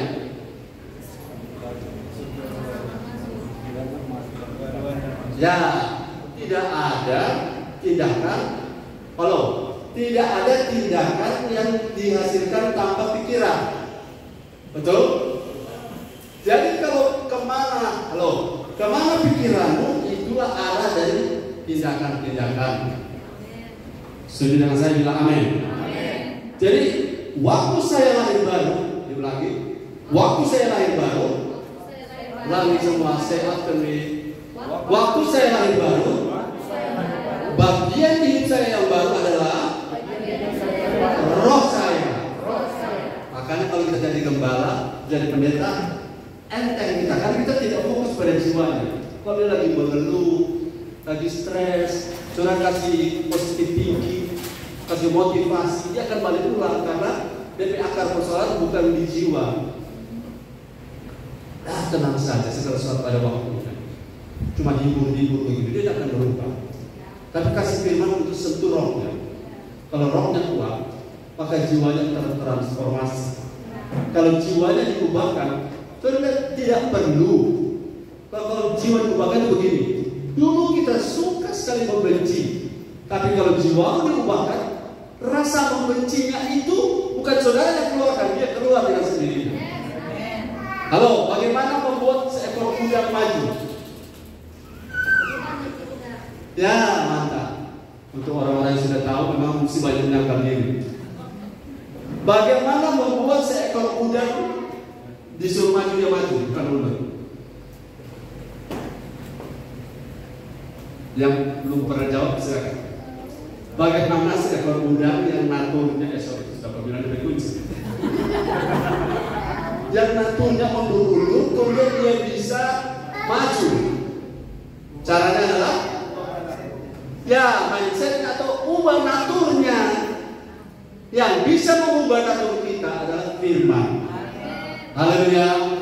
Yohanes 17 ayat 17. Firman yang bisa mengubah natur kita. Saudara tidak bisa motivasi, tidak bisa penghiburan, bimbingan, konseling, banyak sekolah tinggi, tanpa firman tidak akan perubahan, tidak ada perubahan. Ya.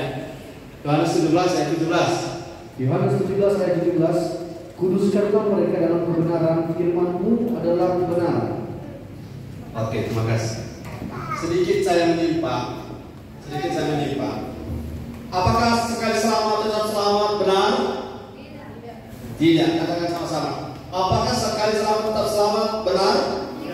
Tidak. Karena begini. Nanti mungkin bulan depan kita bahas.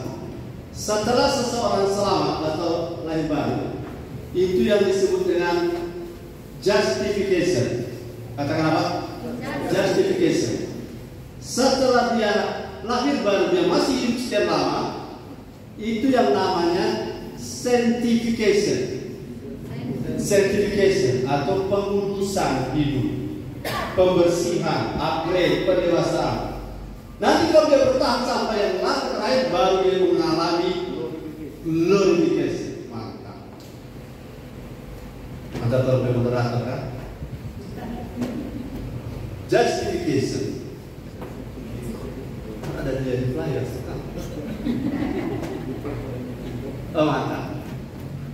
Mengalami, kalau lahir baru kita mengalami justification. Waktu itu kita dibenarkan.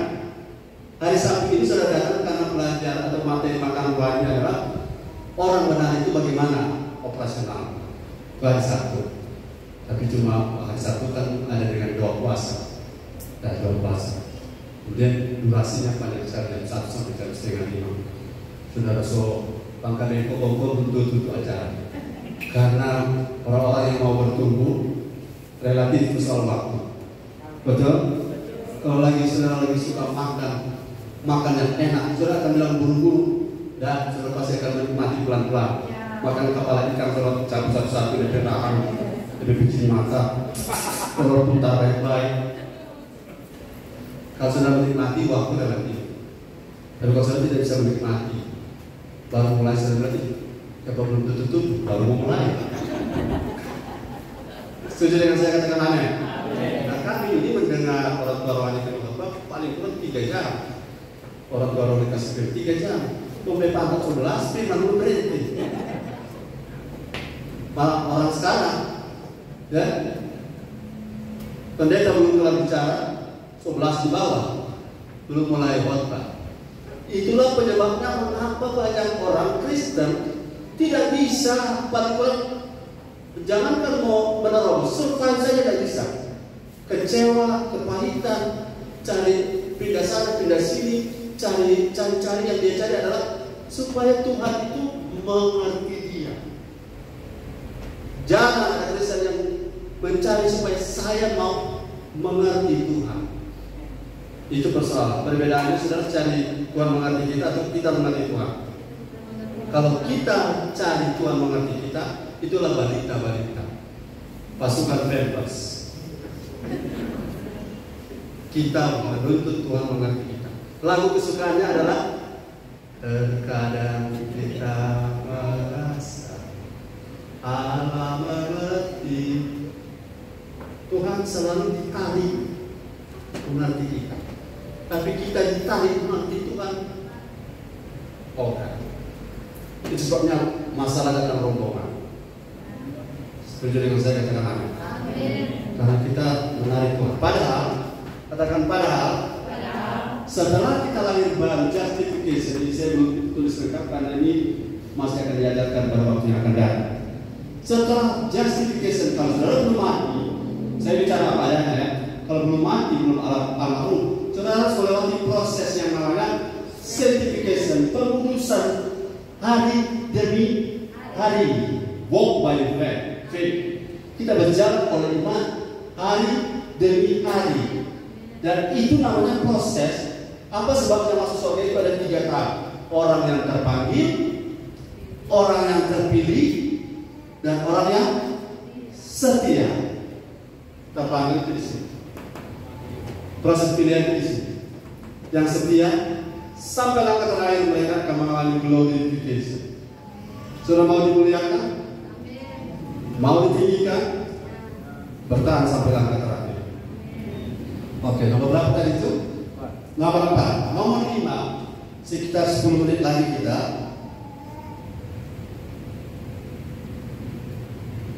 Waktu kita lahir baru, roh kita yang baru, betul? Roh kita yang baru, saya tanya. Waktu kita lahir baru, roh kita itu baru. Karena roh kita itu masih berasal dari Adam yang pertama atau sudah bukan berasal dari Adam yang pertama? Jawab saya. Sudah bukan. Jadi waktu saya lahir baru, saya bukan lagi keturunan roh saya, katakan roh saya. Memang fisik saya masih satu gen, satu spesies dengan Adam. Tapi roh saya sudah tidak dan bukan keturunan Adam pertama. Karena kita setelah lahir baru, kita sekarang keturunan Adam yang terakhir. Haleluya. Kita benihnya dari Kristus. Kita benihnya dari Kristus. Dan kita punya roh dari Kristus. Nanti kapan kita kan bertahap. Saya suka mengajar bertahap. Jangan cengeng satu kali bingung tuh. Coba saudara bayangkan orang jaga bikin pesta, kita bingung. Kalau orang bikin pesta, belum taruh nasi, belum taruh ikan, belum taruh sayur, belum taruh pode, belum taruh tuh semua tuh taruh, kok belum campur. Tapi rasa apa? Dia rasa apa warna? Karena kalau yang benar menikmati itu nasi ikan makan, menikmati sebab komentar yang pedis mencampur yang manis langsung dari jadi nano-nano. Demikian juga dengan makanan firman. Jangan buru-buru pengen tahu yang tinggi-tinggi. Sedangkan yang dasar-dasar masuk bingung ya. Setelah jalan, sudah lahir baru? Sudah. Apa itu lahir baru? Kita mau telepon dulu pendeta Mas. Karena banyak orang sampai hari ini, minta maaf ya kalau gimana. Banyak orang sampai hari ini telepon tanya itu hal yang sebenarnya sudah lewat. Sana sudah tidak boleh ditanya. Karena apa? Itulah masalah dari kekristenan. Kita tidak boleh berhenti belajar setelah lahir baru. Tidak boleh. Kita ke gereja bukan untuk filosofi yang selama ini orang ke gereja itu apa? Untuk filosofi yang salah selama itu begini. Orang 1 minggu di pekerjaan stres, datang di gereja supaya dapat penghiburan. Setelah dapat penghiburan, itu sama dengan saudara punya tumor, bawa ke gereja. Kemudian kami karena tempel dengan dan coklat dan taruh akan minyak kayu putih sedikit. Lalu pulang kembali ke dunia kerja, itu barang itu masih ada, betul? Tapi coba saudara-saudara ada bangka sedikit, kau datang sini, kau tolong belang kasih keluar, kau taruh obat, saudara pulang masih ada dia, sudah ada. Tapi selama ini polanya yang terputar. Harusnya di gereja kita makan banyak-banyak, makan firman. Kan kalau fisik itu limited. Kalau makan biapok biar jago 20 akan pulau saudara. Biar jago makan biapok, mau berapa? Saya mau kasih makan 20 biapok yang penting 1 kali habis. Pingsan orang. Tapi kalau firman unlimited. Haleluya. Kenapa berat dengan firman? Kenapa orang berat dengan firman? Nggak lapar dan haus. Orang berat dengan firman. Kenapa? Yang dia cari bukan itu. Padahal roh kita butuh makan firman ya. Oke, saya akan melenceng sedikit ya. Baca Ibrani pasal 5 ayat 12, 13, 14. Apa yang kita butuh sebenarnya? Kita punya roh butuh apa kalau firman? Ibrani 5, 12, 14.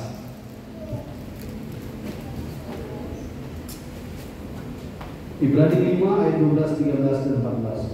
Sebab sekalipun kamu ditinjau dari sudut waktu, sudah seharusnya kamu menjadi pengajar. Ya. Kamu masih perlu lagi diajarkan asas-asas pokok dari pernyataan Allah. Ya. Dan kamu masih memerlukan susu, bukannya makanan keras. Sebab barang siapa masih memerlukan susu, ia tidak memahami ajaran tentang kebenaran, sebab ia adalah anak kecil. Tetapi makanan keras adalah untuk orang-orang dewasa yang karena mempunyai panca indera yang terlatih untuk membedakan yang baik daripada yang jahat. Ya, terima kasih. Kamu dari segi waktu sudah berapa tahun jadi Kristen? Ada yang kita bisa jadi Kristen dari kandungan. Papa saya, mama saya pendeta, gembala. Jadi otomatis kita sudah jadi Kristen dari kandungan. Tapi dari segi waktu harusnya kita sudah jadi pengajar, kan? Tapi berapa banyak orang sampai hari ini bingung menghadapi contoh, bingung menghadapi. Ini ajaran ini benar atau salah? Saya sudah kasih contoh tadi. Ajaran ini benar atau salah? Secara iman Kristen harusnya kita sudah bukan pada level masih tanya-tanya ini benar atau salah, tapi sudah pada level eksekusi bahwa ini salah, ini benar, bukan lagi cari tahu ini lampa atau bobeka. Kita bisa bedakan lampa dan bobeka? Bisa, tanpa belajar. Ya, tapi orang masih tunggu definisi dari lampa, definisi dari bobeka. Kalau dari situ kita banyak habis waktu, kita kapan makan? Betul? Nah, bagaimana menghadapi masalah? Kita tidak bisa menjadi cakap mengatasi masalah kalau selama ini kita cuma konsumsi setiap minggu apa? Susu. Halo, firman tipikal model susu. Kalau baru bertobat dari muda, baru minggu lalu menjadi Kristen, lo jangan kasih makan makanan keras ke dia, karena dia baru 1 minggu bertobat.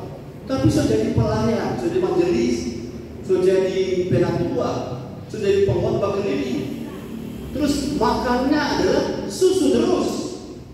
Nah, ini tidak adil, karena ini bukan merupakan satu hal yang wajar. Ini hal yang aneh, ya. Jadi yang benar kalau hari Minggu kita datang ibadah, kita harus butuh makanan apa? Keras atau susu? Makan keras. Susu itu contohnya. Saudara-saudara, Tuhan Yesus itu baik. Amin. Katakan amin. Kemudian dia tahu apapun keadaan, Yesus tetap baik. Amin. Masih sampai situ masih tidak amin. Itu sampai kalimat terakhir. Apapun yang kau buat, Yesus tetap mengasihi. Amin. Ya, masih ada amin. Harusnya sampai situ sudah tidak boleh amin. Karena kita tahu ukuran yang kau pakai untuk mengukur akan diukurkan kepadamu. Amin. Tangan Tuhan tidak kurang panjang untuk menolong, karena pendengaran tidak kurang tajam untuk mendengar, karena yang merupakan pemisah antara kita sudah level lain adalah dosa pelanggaran kita. Itu level kita. Dan ruang seminar ini levelnya level itu. So, usir-usir setan, amin. Yang pada usir setan, katakan amin. Haleluya. Sebab kalau saudara mau usir setan, kalau sampai setan lagi, setan lagi bingung kalau saudara sendiri tidak mengerti firman. Betul. Itu saja karena usir kita boleh lagi, mengerti firman. Kalau kau dengar firman keras, kau marah. Salah satu kelemahan orang Kristen untuk bertumbuh berubah jadi dewasa adalah ketidakmampuan mendengar. Sudah tahu iman muncul dari mana? Bukan baca, bukan menonton, bukan praise and worship, bukan pelayanan. Iman muncul dari mendengar. Saya tanya, mendengar firman 30 menit siapa mampu? Masih mampu angkat tangan? 30 menit. Yang jujur ya, 45 menit. Masih mampu. 1 jam masih mampu. 1 jam setengah masih mampu. 2 jam betul ya, mesti bicara yang kan kita tidak lagi drama ya. Yang dengan firman 3 jam masih mampu. Nanti waktu tes kami mendengar firman 1 jam, 2 jam, 3 jam, 6 jam. Coba bayangkan ini kalau tiap minggu 6 jam. Saya kasih tahu saudara, orang kalau cuci otak itu di penjara, orang taruh di ruangan, kemudian kasih gelap, mati menyala lampu, orang kasih pasang untuk suara indoktrinasi, ucapan berulang-ulang sampai pomong. Setelah keluar itu susah sekali keluar. Itu namanya brainwash. Nah, kalau sudah dengan firman 1 minggu hanya 10 sampai 50 menit 1 jam. Sementara saudara mendengarkan berita tentang pembunuhan brigadir apa itu, tiap hari saudara buka, betul? Tiap hari saudara ikuti update terus, maka otakmu akan terisi dengan berita itu. Maka mau tidak mau ketika orang bertanya, apakah lebih tertarik bicara itu? Bukan bicara firman. Karena apa yang akan kau ucapkan tergantung file di isi otakmu. Setuju dengan saya, katakan amin. Haleluya. Ada pendeta yang mantan montir, tahu montir? Bukan bikin motor. Sementara dia khotbah, karena dia hafal sekali mesin terbunyi. Dia khotbah luar biasa, kompes lewat, kompes bangun, bang! Dia bilang platina itu. Karena apa? Dia lebih hafal kompes pakai mesin. Sementara ada pendeta sampai kisah Alkitab dia lupa. Oh, dia bilang begini, saudara-saudara, ketika Yesus tiba di Yeriko dan Yesus bilang di atas pohon ara ada orang. Yesus bilang, "Hai Petrus." Berarti jarang baca kitab. Kalau Petrus sakit, "Hai Petrus, turunlah engkau." Karena di situ sakit sedapa. Ini kurang hikmat balita. Harusnya kita kalau sudah hari-hari di situ nggak boleh salah, betul? Karena kita sudah di bidang itu. Lihat orang asuransi, beliau orang pebajak, langsung prospek. Karena sudah tahu gerakan begini, betul? Harusnya begitu. Jadi kalau file di otak kita terisi oleh firman, maka otomatis masalah mengecil bagi kita. Kita punya kecakapan bertumbuh. Coba saudara praktek, belajar bahasa Spanyol tiap hari selama 1 tahun. Tahun depan sudah jadi orang Spanyol. Karena orang Spanyol ngomong sudah tahu. Sudah menjadi seperti Kristus. Tidak bisa kalau tidak suka dengan firman.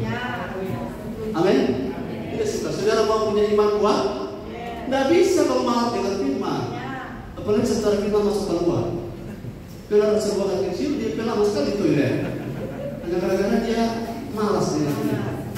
Itu sebabnya ketika dia berhadapan dengan dunia, yang mengalahkan dunia adalah iman kita. Jadi waktu iman kita batrelo, kita hadapi dunia tertawa.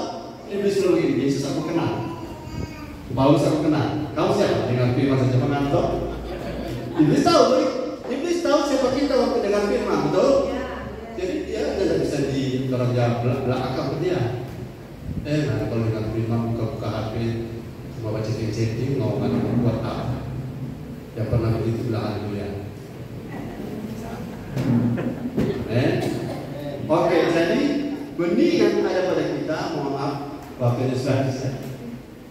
Kita closing dulu ruang pertanyaan karena materi ini kan baru 5. Saya masih punya 2 yang akan disambung pada sesi kedua, langsung poin yang kedua besar itu akan dilanjutkan, tapi ini akan diselesaikan.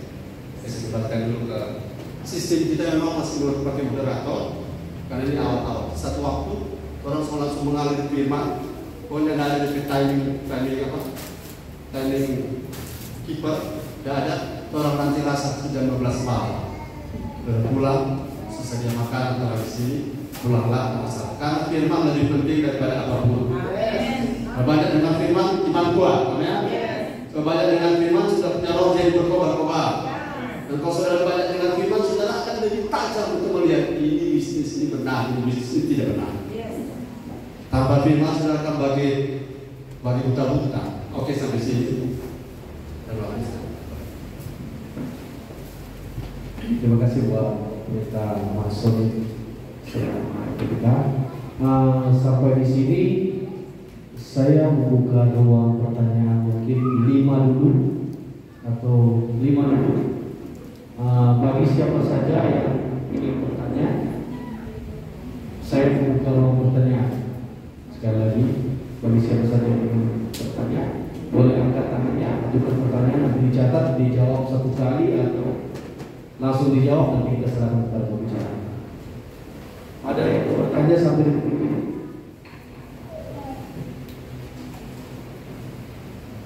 Atau semua mungkin sudah paham? Lahir baru untuk 5 poin ini, ada yang ingin bertanya? Mungkin teman-teman yang baru datang belum paham yang antara 1, 2, 3, 4, 5 ini, boleh bertanya yang ada di benak atau selama pembicaraan tadi ada yang mau ingin ditanyakan atau belum puas atau belum mengerti, silakan, silakan. Tidak usah kaku, tidak usah takut. Di sini tidak ada yang benar, tidak ada yang salah. Bertanya saja, nanti pembicara yang akan jelaskan kembali.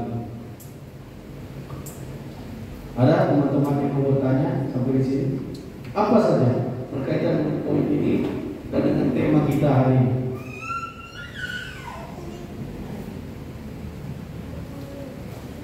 Lahir baru.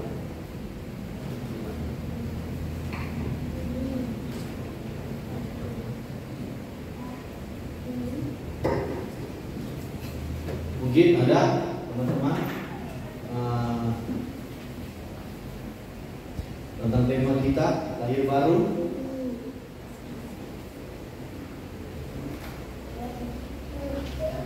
Ada teman-teman yang baru datang mungkin yang belum sempat mengikuti poin 1, poin 2, poin 3, poin 4, poin 5. Apa itu lahir baru?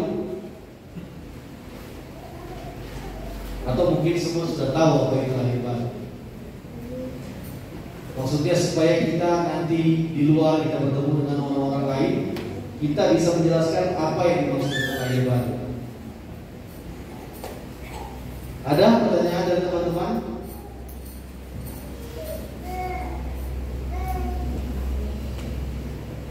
Silakan. Terima kasih. Saya mau bertanya, saya punya anak perempuan yang sekarang tahun. Apa hubungan? Kemarin dia bertanya, Mama, kapan Stella mau baptis? Nah, yang saya mau tanya, oke, terima kasih. Pertanyaan saya itu hubungan lahir baru dengan baptisan. Lahir baru itu kan kalau diikut umur secara fisik, ya, anak saya umur 15 tahun. Apa lahir baru itu harus ditandai dengan seseorang dibaptis juga, seperti itu. Dan kapan waktunya untuk seperti anak saya, ya Pak, ya, untuk dia boleh mengambil keputusan untuk memberi diri baptis. Seperti itu. Terima kasih. Oke, yang pertama, kira-kira pembicara sudah tahu poinnya. Nah, mungkin baptisan yang benar itu seperti apa? Ditambahkan gitu ya, biar ibu ngerti juga baptis yang bagaimana, ya kan? Ada lagi yang kedua untuk pertama ini. Jadi ibu bertanya kapan dia dibaptis dan baptisan yang benar itu bagaimana? Ada lagi teman-teman yang lain, bapak ibu, teman-teman yang lain?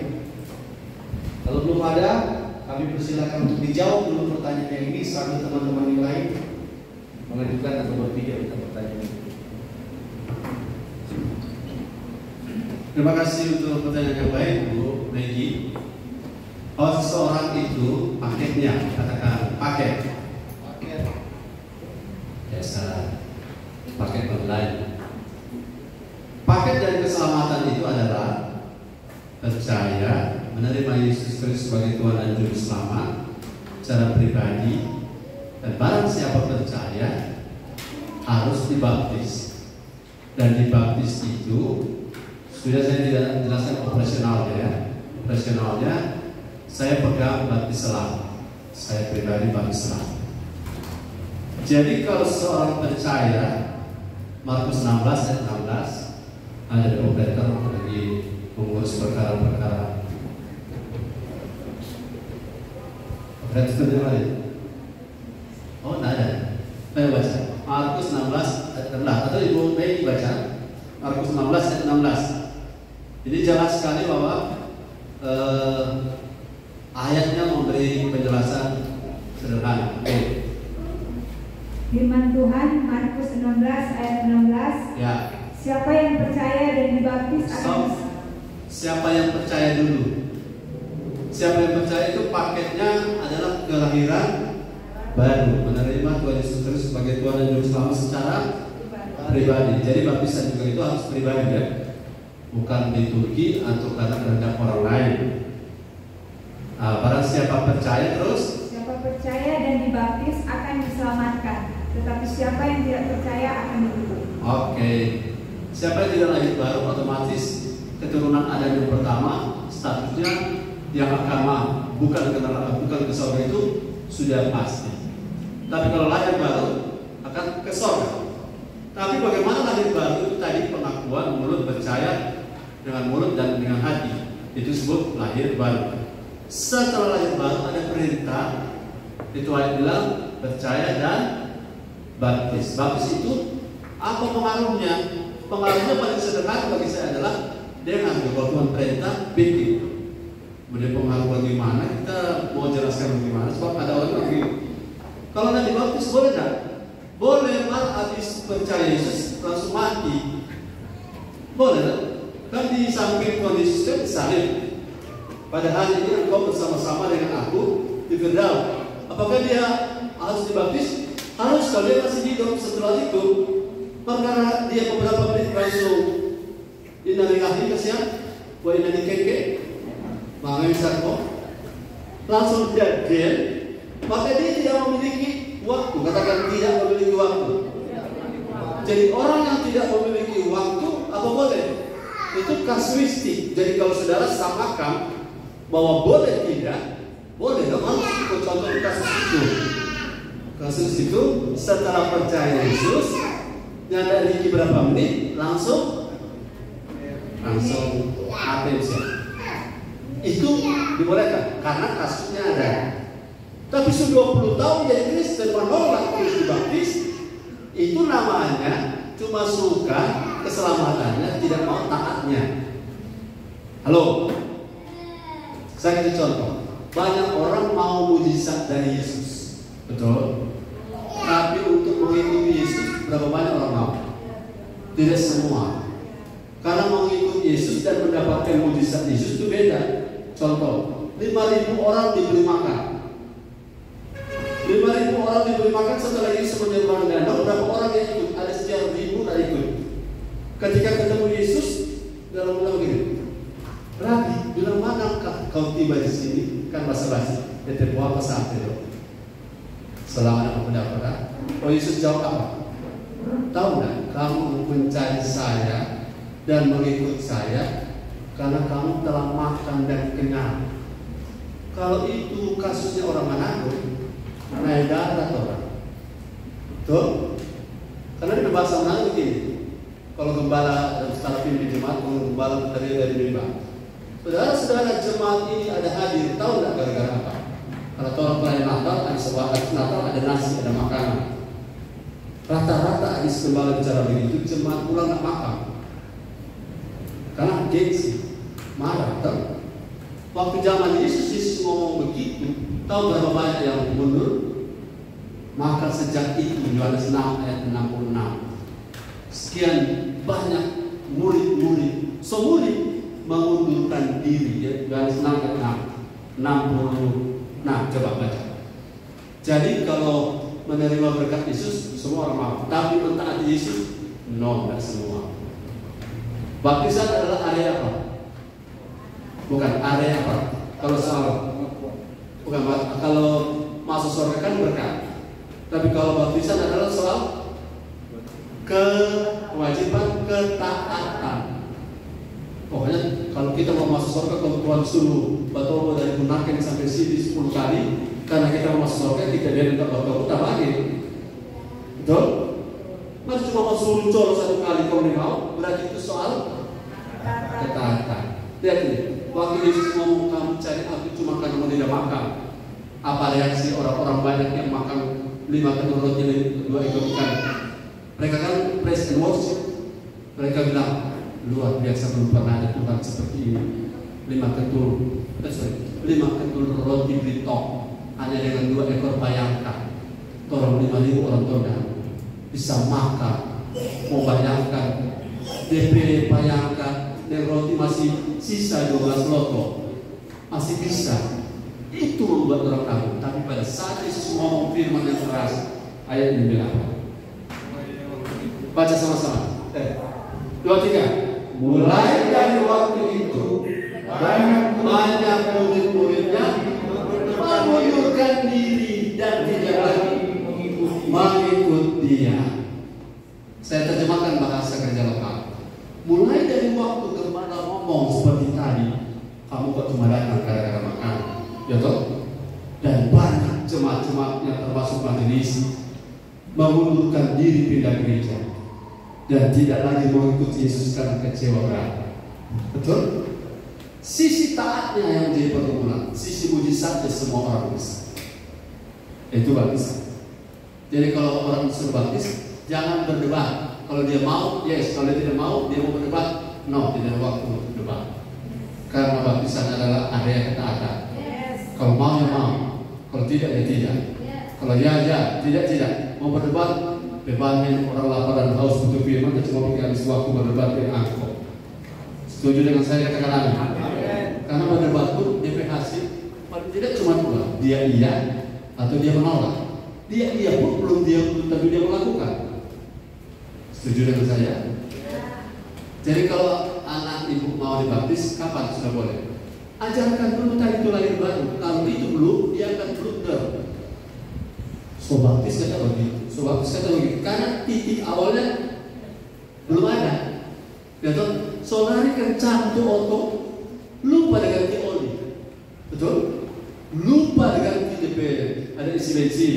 So lari kencang, pas di tengah jalan boleh plak patah. Kenapa kan? So utamakan kok lari kencang, lari DP inti dan DP ulti kalau biapong dan supaya bagus tapi ulti tidak ada. Apa tuh? Kalau biapong tanpa ulti apa yang kenal? Perut goreng. Oke, boleh ya. Tapi kita punya gaya menjelaskan sebegini. Bukan berarti ada sesuatu yang kita marah, tidak. Memang saudara pilih mana? Saya menjelaskan, saudara-saudara, butuh 10 menit untuk kalimat kedua.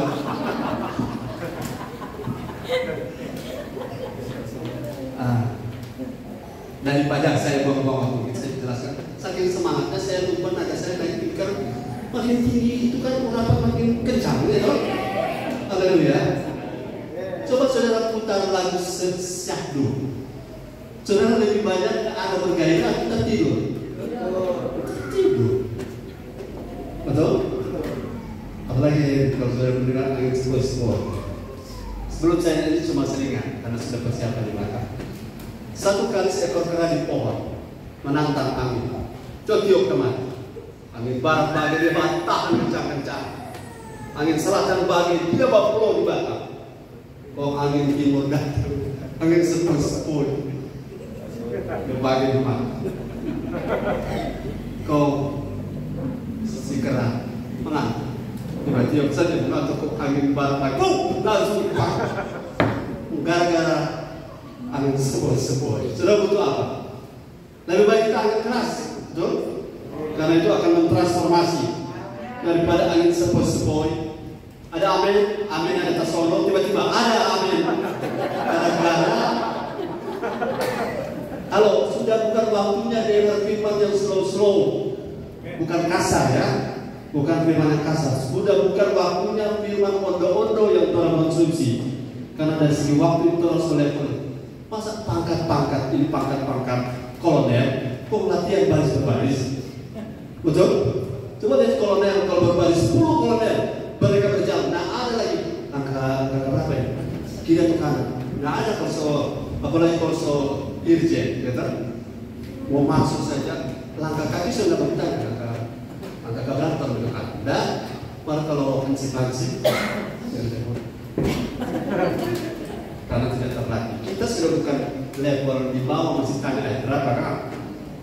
Bukan level itu. Kita level eksekusi firman. Haleluya. Dan saya mau closing sudah di tengah. Tutup dengan tepuk tangan dulu bagi Tuhan.